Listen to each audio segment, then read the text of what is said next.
Hi everyone and welcome back to SGTV. So today we actually have the finalists in the 2023 UK SkillELECTRICs. You've both come in to talk to us today. So could you both just introduce yourselves to our audience? Yeah, hi, I'm Demi Whitehead. I work for William Davis, just qualified with my AM2 and I'm excited to go through to the final. Hi, I'm Felicity Monks. I also work for William Davis and I've just completed my AM2 too. And yeah, I'm really excited to be the reserve at the finals. So you're the reservist, so could you tell us a little bit about how you've come into this competition? Because as you say, you weren't supposed to be on it originally, were you? No, so we both came for the competition. We were never supposed to actually do it. We thought we found out about it and it was a bit last minute, weren't it? And let's get in, let's apply for it. Got through. I came second in the regional heats, but I just missed out on the score to be actually in the final. But being the first reserve, I've had to come along for all the training, do all the meetings just as much as you guys have, just to prepare myself just in case I have to come on and actually do the final. So before we actually get into talking about how you've come onto the SkillELECTRICs, for anyone out there who doesn't know what SkillELECTRIC is, would you be able to just tell them a bit about it? Yes, it's basically a competition. You go through stages. First stage we went to Nottingham College, didn't we, for our heat? For the regionals. So you just do a practical in a little bay. It includes lighting, sockets, bit of conduit, bit of armoured. You do all that up to like measurements and stuff, and then obviously after, if you score well enough, then you go to the final, which we're going to next week in Manchester. And then me and Fliss have just come back from London. We had a celebration evening and a training day in London, which gives you more stuff on solar power. Because in the final you have a 2-hour section on just solar. Oh, okay. So we got so loads it's of training. progressing then in terms of I think they said this is the first year that the solar is involved. So yeah, you get more training on that, which is so good. Do you find that's a lot to take on? Because when you're learning about the basics to meet your qualifications and everything like that, is throwing solar and that kind of thing in another hurdle, or is it something you quite relish? I mean, we are dealing with solar a little bit at solar, but we haven't company. known too much about it, have we? But going into it, we was like, it's something new. But when you actually delve into it, it's actually pretty simple, and it near enough is things you do on like everyday basis. Like when you're testing it and doing safe isolation, it's the exact same procedure as how you do any others. It just has a couple of extra little bits and different orders you've got to remember. So once you've done it, it's not as intimidating because you've realised, it's just another thing. It was also good to get that behind you as well, though, because we deal with it at our work up until a certain point, and then the other bit, they come and, like the solar guys come and do all that side of it. So we actually learn all that side of it. So it was actually good to put two and two together and understand how it actually works. You could go and do that. Yeah, which was really good. Could you tell us about, you mentioned the O2, so what happened when you was down there? That sounds like quite a bit of fun from what It was a big event, wasn't it? It was a very big event. It was such a good day. So we went there in the morning and all the finalists and some other people were involved got a chance to have an iFly experience. So the tunnel. The indoor skydiving, that was so funny. It was so funny to watch Demi do it because you have little chipmunk cheeks flapping do about. I did it. We watched each other, but she had a bit of a panic in there and her legs were flying everywhere. It was so funny. But so then after that we went into the event, which was like all about celebrating the skills of the competition and the finalists, and we had to go up on stage, get a certificate, and then we had a lovely meal, and it was just a great opportunity to network with people. Yeah, we met so many people. People that work for Snickers. On my table, we had the people that did the ECS cards. Who else did we see? JTL, officers, Mega, like everyone involved in electrics was just there, and it was brilliant to speak to everyone. I think it's really important that not only young people, but anyone in the industry take part in things like this, because as you might know, it can be, no matter what you're doing, no matter how much passion you've got for your job, doing it day in, day out, it can take its toll. So to break it up and then see what else people are doing and what other companies can offer, I think it's really good just to keep you into it. And I think that's what we realised as well. We went to this celebration evening and we knew we'd get to speak to so many people. But you go there and people are saying, oh, well, you could open this door. Like the amount of doors that just open for you. And you kind of just have your own little, like, oh, I want my own company. But then actually you go there and you think, there is so much more to offer. Like there's so many lines of work you can go into. Yeah, you don't realise how the simple job of just being an electrician can lead you down so many pathways. Like you can become in the office, you can become a trainer, you can, it's just endless. Yeah. We've had quite a few electricians on the show who have told us about their journeys, how they've been to Saudi, they've worked on Olympics, they've travelled the world, they've met some brilliant people and had some amazing opportunities. And I think that's one thing I always try and make people aware of, especially when you're at college, when you're first coming on this sort of journey, you're not always aware of it because you just see what's in front of you. You're seeing the next textbook, the next job, the next person who's showing you something. Yeah. But to open people's eyes up to what it could lead to, and also the rewards for that financially, for experiences, it's incredible, and that's something we always want to make people aware of. So seeing people like yourselves doing that and going to shows and competing, I think it's brilliant. But what made you actually take part? What made you enter the competition? So our company actually put us forward, and our employer actually entered us. We didn't really know what it was going to be. No, we didn't expect what we any of this, did we? At all. No. And we just kind of went to the heat. Well, it was first an online exam, which we struggled. It was rather hard, and then just all theory based. It was it had some of the things that we hadn't calculations, touched on in years. Yeah. So it was on a time scale as well, and we were running out of time, and that was very intense. So when we got through to the heats in Nottingham, we were like, what? All three of us as well, because we had there was three from our firm, me, you and Brandon. We all started together and we've done the whole apprenticeship together. So all three of us went in and all three of us got to the regionals, and we just couldn't believe it. We were like, surely not, we haven't done that well.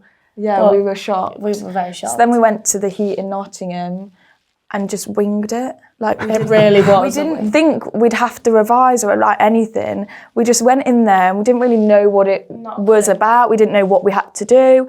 And then we were talking to the other people who entered, and they were like, oh, we've trained for 2 weeks for this. Yeah, we've been doing 2 weeks straight, and we literally did a bit of training the night before. Yeah. You say winged it, but you've still got that background knowledge and experience. Yeah. Oh yeah. And taking that leap of faith into things like that, I don't see it as winging it. You know, no. You're just taking an opportunity. Aren't you? We used our skills that we hadn't used for years, and it had been about a good 3-4 years since we touched just containment, natural and to it us. just it must be just a natural ability. So what stage are you both at then in terms of your career education? So we've both just qualified. Yeah. We recently did our AM2, didn't we, down in Works? AM2S, so that included all the containment. Yeah. Okay, so all finished on that then? All finished. We've just got to do our 2391s, our testing exam, but we're still waiting to get that booked in. Yeah. What support have you found you've had for the SkillELECTRIC? What's been available to you? We've had so much support from our college, from our employer. Yeah. Our employer's been our biggest sort of push, I think, as well. He's anything we've needed leading up to this, he's given it us and let us have every chance. You want a pay rise? Yes. No. Yeah. Gary has just been brilliant to us both. Yeah. And really helped us out. But also everyone at SkillELECTRIC. I mean, you have Jenny, you have Neil. Like all of these people really just help you out. I mean, they're always available. You ring them up. You're like, oh, I don't know how to do this or something. They're there, they're helping, they're so supportive of both of us and everyone going through. You mentioned Neil. Neil works with us here at Scolmore. Yeah. He's always been a great help to everyone, and we've tried to help as well, providing products, but as we've said, Neil's there on the phone if you need him for anything like that. Yeah, he's been brilliant. But it's something we're quite passionate about. If we can help anyone trying to get into the industry and do this kind of thing, then we want to be there. We want to help progress people because it's an industry we see a big future in, especially for everyone. So it's something that I think's a good cause. What would it mean to you to win the SkillELECTRIC? A lot. But you should take over for this bit. No, it would mean a lot. I mean, they've trying to said as well, like, you don't have to win to get all the opportunities. I mean, we had so much opportunities at the celebration evening, but it would be nice to win. Yeah. Why did you say she should answer this? Well, I've still might not make it in. If I do, then if I win it, I would be like over the moon. Yeah. So there's no competitiveness going on here. Like, I might just push you over and I'll take your spot. I've already debated kicking off a pair of step ladders so I can actually get in the competition. But I think it would bring a lot for both of us, even if it's just you that gets in and you win it. And even now, before we've got to the finals, I think it's brought us so many opportunities. We've met so many people, and like I would say, we're top 9 in the country. Yeah. That's brilliant. That really is. And me and Fliss, we're a team. We come as a pair. We come as a package with all these things. Yeah, we do. We really help each other. I mean, the whole 5 years we've been working together, we really push each other, don't we? Definitely. It's a bit competitive, but in a healthy way. We really do help each other out and push each other to do our very best. And yeah. That's brilliant. That's really good to see. Yeah. What advice would you give to anyone who's thinking about doing it? Because you said you didn't feel all that prepared for it. But even so, you're in the final now, so you can't be doing too bad. But is there anything you'd do differently? Prepare more. Yeah. At least when you know that you're going to be doing it, then you have that sort of time. And I would just refresh yourself on everything you've ever done. You know, get that containment, start practicing that, start looking, go back to basics on how to wire lights. Do you know what I mean? Everything in that moment can escape from you and you don't know where you're at. So always just go back to everything. Yeah.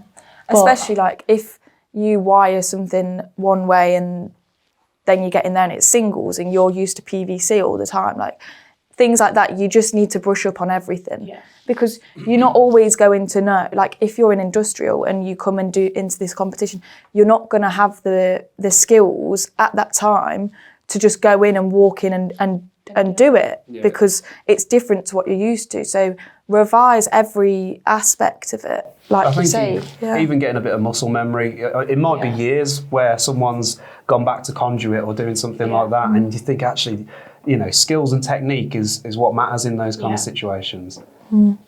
So once you've done, I mean, you've got the finals coming up in a couple of weeks, which we wish you the absolute best of luck for, and I'm sure you'll absolutely smash it. By the sounds of it, both of you working together, you know, giving each other them little lifts is what's got you to that final, as well as all the support, like you've mentioned with your employer, SkillELECTRIC's, Neil, everyone like that.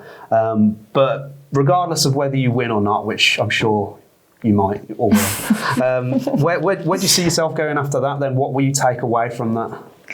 I mean, we've took so much away from just networking the other day. We're now planning on working with different people to promote women in the trade, in the industry. We want to go more through social media, don't we? Try and get it out there to younger people. Yeah, definitely. I mean, we've done careers events anyway. Yeah, we do careers fairs. They see it like we did it in a primary school, like small kids, and they're like, "Oh my God, she's a girl! Like she's a female electrician," and they still get shocked. So we want that to just be normalised and just make it equal. And we really hope to go into the social media side and get bigger. And I mean, we spoke to people like, yeah, you should be on TikTok and do your videos and just make it normal to the world that women can do it too. Yeah.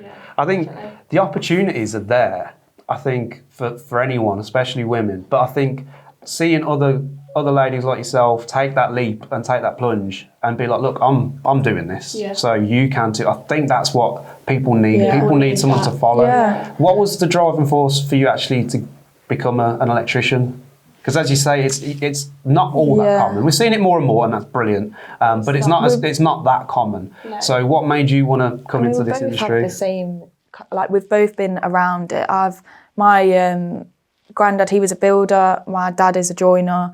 I used to go with my granddad when I was like 13, and he'd say, "There's your bricks, there's your compo, make me a wall." And like, so I've always been quite practical. And then my dad would be like, being an electrician, it's cleaner than being a builder. So I've always been around that, and I've always wanted to be an electrician since I was a young girl. So are they proud to see you come into this industry? Yeah, definitely. My mum as well. That's brilliant. Yeah. Well, mine was my grandma. Yeah. She was like, get yourself in a trade. I was always planning on being a nurse. That was always my plan growing up. I had everything in place. I was going to go to uni and do all this. And my grandma was like, just get yourself in a trade. She went, you have a job for life. Yeah, even if you change your plans in the future, you can always come back to this job. Do you know what I mean? And she says it's money. Going to uni, unless it's something really specific, you know, I'm earning money from 16. You know, I've done so much already. I'm only 21 and, you know, I've done so much travelling and, you know, I'm about to buy my own house already. And people normally people that go to uni that I know are still living at home, really struggling, not a job. And, you know, I won't be here without my grandma going, right, just do it, just do it. I think that's another point. An apprenticeship is the best thing to get into. We've always promoted apprenticeships, haven't we? I'm the apprenticeship ambassador for like the East Midlands as well. So I've been to a few meetings and it's just about getting it out there. People still think that they can't get apprenticeships or you know, they might not be eligible, and people don't realise literally anyone can get an apprenticeship in everything. If there's a job that you want to do, there's more than likely an apprenticeship for it, even if it's not construction. You know, there's so much out there now, and you know, that's all I've been trying to do is promote it and go, look at the pros. You know, it's come from school, you're earning money straight away whilst learning. I think schools do need to do more to push that. There might be more that are doing it now. I don't know, I'm too old for school. My school didn't even push apprenticeships at all. But I remember at school, they do push university, which is fine. If that's the route you want to go down for the career that you want, brilliant, there's nothing wrong with that. But I think they do need to do more to push for trades, because as you say, you can be earning at a younger age. You're one step on that career ladder before other people might be if they're still in higher education full time. And it's hands-on experience. It's a career that can take you anywhere. And you obviously all go to college as well and get your college side of it. I mean, we were in college as like apprentices, but then they also had the full-time students there as well.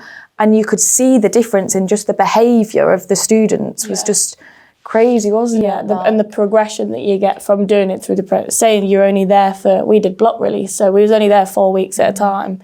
But in that 4 weeks, we'd learnt more than they had learnt in a year. Yeah. So the progression is so much quicker, and I feel like you learn a lot more because you're also on the tools, you're still on site, whereas they don't really have that opportunity to actually put it into play. And you've obviously got to make your company proud. When you go to that college, you're representing your company. You have to be on your best behaviour. It does teach you how to I think that's very important because, like you say, you're representing that company, and not every company you work for as an apprentice are going to be this big, massive company with lots of funds to back them up. It might just be one person or a couple of people who are trying to build their company, and they're trying to pay something back and progress with someone like an apprentice, but they've still got a mortgage to pay and a family to feed. And if you're out on site or in a classroom or a wholesaler's with a bad attitude, that looks bad. So I think having that good mentality and respect, I think, is something very important. Yeah, I agree. Yeah. So you've both reached the final of the UK SkillELECTRICs because you're the best at what you do and you deserve to be there. But not only that, you're also the first females to reach the final. So what does that mean to you? I mean, it means a lot. We are obviously always trying to promote females in the industry. When we're at the celebration evening, we spoke to Ruth Devine and Veronica, and we're really looking forward to working with them and getting more people to sign up to SkillELECTRIC, take part. If it will do better for your career and get more women in the industry and make it more normal still. So have they given you a lot of support, Ruth? Yeah, we spoke to them. She's already got in contact with us, hasn't she? And we're really looking forward to working with them. Yeah, and she wants us to be them ambassadors and, you know, promote getting these women. She's so sole focus. She's so, and you can tell that, you know, she's so passionate about it. She brought that over to us straight away. She was like, I want more women, and I'm so happy that you guys are here and you've done it. And it was really good meeting them both. Yeah, it's great to see. And I mean, you're in the finals, you deserve to be there, and I'm sure you're going to do absolutely brilliant. So I really do wish you both the best of luck for that. I'm sure you'll do brilliant. Demi, Fliss, I want to thank you both for coming in. It's been an absolute pleasure having you come and speak to us. It was all on a bit of a whim today. You just sort of popped in. We didn't have anything planned, but honestly, it's been brilliant. And I hope our audience appreciates what you're doing and finds some use out of it. That's the whole reason we do this, the reason why we have people like yourselves come in and talk to our audience. So hopefully it's inspirational, helpful, of some use. But seriously, thank you for both coming in. Thank you. Thank you for having us. For inviting us, yeah. And hopefully you can come back again. You're pretty local, so yeah, you have to. We'll come back. But do you want to tell our audience where they might be able to find you on socials? So I've got an Instagram account for my work, which is Demi_Electrics, named Demi May Whitehead, and then a LinkedIn account as well, which is also Demi May Whitehead for my work base. Yeah, I've just got a LinkedIn as well. That's just Felicity May Monks. And yeah, it just shows everything that I do on there. And it's pretty new, so there's not much on there yet, but I'm getting it up there, getting it. We're working at it, we're getting there. There might be a UK finalist winner on there soon. So anyone out there who's interested or feeling inspired by this, please check them out. I've got a feeling you're going to see a lot more from yourselves and the career that you're going to be going on. So definitely one to check out. As always with us here at SGTV, please make sure you like, subscribe, hit the notification button below. There's tons of videos on here, all about the industry, about the people, the progression you can take. So please hit those buttons. And as always, we'll see you next time.